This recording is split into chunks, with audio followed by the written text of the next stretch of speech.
So in this next chapter, we're going to be looking at samplers and synthesizers inside of Ableton. So these are the two other types of instrument. We've already had a look at drum rack. So first I want to show you Simpler. Simpler is the most common synthesizer in Ableton. It's available on all editions and it's actually really powerful. So what a sampler does is it allows you to play any audio sample. So I can head over into my samples. I can find a drum machine sample that I have here. I've got a hi-hat and I'm just going to drop that in. And so I can now play this. So I'm going to open a new MIDI clip and create a pattern. Let's just loop that small pattern here.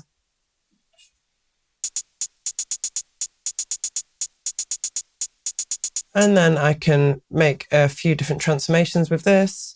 So I can truncate the sample. I can start it from the very end.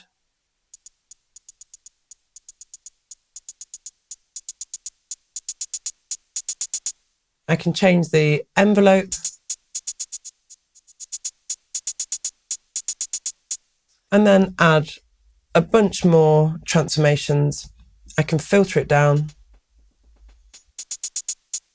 So I'm not just playing audio with the sampler, I'm actually transforming it, and you can do some really cool things. So you might not really want to just take a loop from a sample pack or a loop that you sampled from a record and just put that directly into your track. You might want to personalize it some way.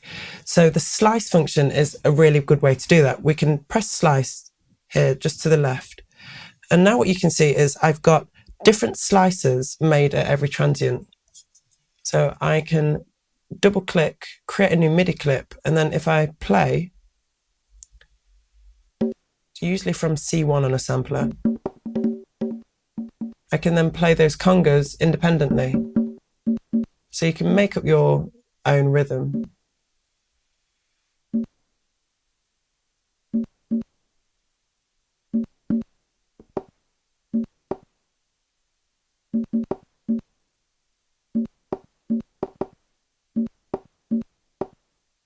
And so on.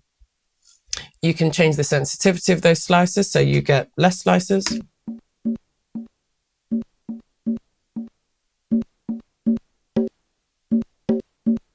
And that's just changing the output that we have. We can also change this sampler into a different type of sampler. So this is called a simpler, but it has a much more powerful older sister, you could say, called the sampler. Now, a great shortcut is just to right click or control click and choose simpler to sampler. And then in the sampler, we have much more control. So we can make multi-sample patches. We can add oscillators. So in this case, just for an example, I can add some noise from another oscillator. Let's add the noise here.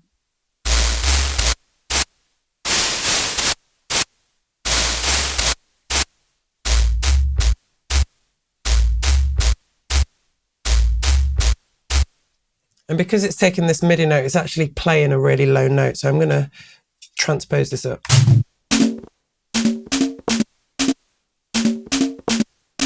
And there's a whole space for modulation. So both of these instruments are a really good way to start taking some of your own audio samples and transforming them and personalizing them and really making your own personal stamp on your music. We're going to look now at some of the other instruments within Live. So if I go back to the instruments, let's just clear what we have here. We have analog, we have collision, we have electric, operator, wavetable, and tension. And these are all different types of synthesizers. So I'm going to open analog. So where a sample would transform some of the audio that you put in, what we do with a synthesizer is we can actually create that sound from scratch out of electrical signals, and it has a particular timbre, so you can hear what a synthesizer sounds like. Definitely sounds electronic. And so from here we can either go in and start getting really creative and technical and create our own sounds, or, especially as we're starting out, we can scroll through some of the presets. The analog's based on an analog synthesizer, so you're going to get more of a vintage retro sound. We hear some of this. But then we have other synthesizers, like we have a wavetable here that is based on wavetable synthesis, so you get a much more modern digital sound. We have some physical modeling, which will give you more of a natural synthesized sound. And finally, we have operator, which is an FM synth that also gives you a bit more of a futuristic, a bit more of a modern sound to it. Scroll through these, scroll through the presets, and really start to decide which sounds you like the best. It's often a combination of all of them.